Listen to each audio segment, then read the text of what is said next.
You're watching this video because you don't have a drone, you're considering a drone, or you just got a drone and you're just wondering what the heck is it like to fly this thing. Coming up. If you're new here, welcome. I'm Christine and this is Create with CL, where I give away all of my secrets on what goes behind being a travel creator. And one of my tools is my drone. So if that interests you, consider subscribing. This video is broken down by these topics, so if you want to jump ahead, check the description below. But do you want to know the hardest part about flying a drone?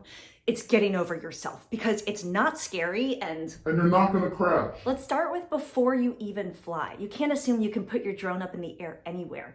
I asked myself two questions. The first one is, can I even fly here? There are lots of apps out there, but I love to use the one called Kitty Hawk, and it allows me to check the maps to make sure that even though I'm a certified drone pilot, am I even allowed to fly there? I don't know if you know this, but in Yosemite National Park and all national parks, it is illegal to fly a drone, and there's a really hefty fee that comes with it. So checking the maps to make sure you're not in an area like that or near an airport is one of the first steps. The second thing I asked myself, how is the weather? In other words, is it gonna rain anytime soon? You don't wanna fly your drone in the rain. And is it really windy? So the Mavic Mini, for example, can stand speeds up to 17 miles per hour. I've definitely pushed it on that, but it's not really recommended to fly on a windy day or in the rain. The next part is gathering the items that you're going to need. And there are four-ish items that you need. The first one is your controller, your drone, your phone, and totally optional is a launch pad. And that's right, I said your phone,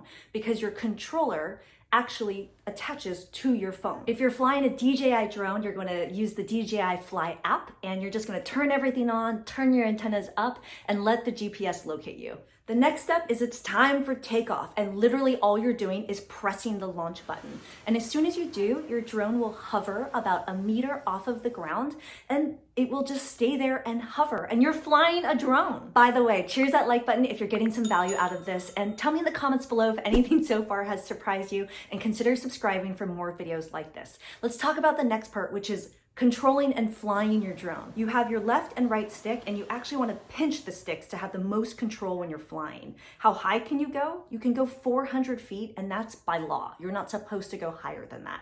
And then how far can you go? You can go 2.5 miles if you're flying the Mavic Mini, and even further with the other larger drones. But one thing to consider is that you might lose connection if you go too far.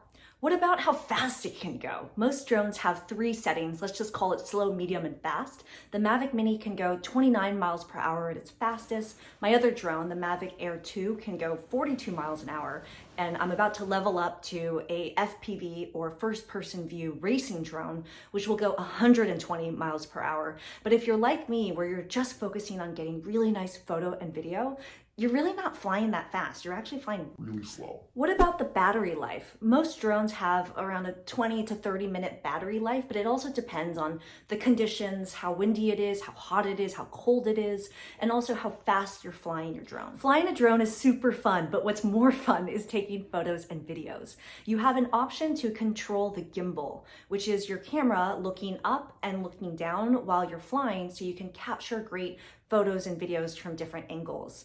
And one of the things that drones have are something called quick shots. So in the Mavic Mini, for example, you can get a shot like this. It's really limited on how many different shots there are, but just imagine your drone flying in a circle or going up and down with a subject that it's automatically tracking for you. All right, let's talk about landing your drone. There are 3 different ways you can do it. The first way is to look at your drone and then bring it in just based off of looking at it and flying it toward you and bringing it down.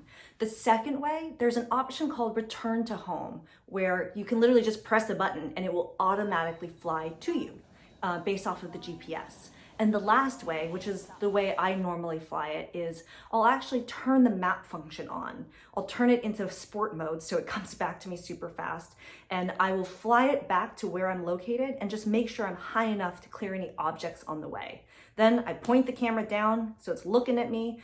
Then I slow the speed down, and I bring her in, and all you're doing is pressing that button to land it. Bam, that's how you fly a drone. It's not scary, but to be honest, you might crash your drone. I've done it plenty of times. It's not a big deal. If you found this helpful, cheers that like button. If you haven't already, share it with someone it might be helpful for. I'm trying to get as many women as possible to fly drones.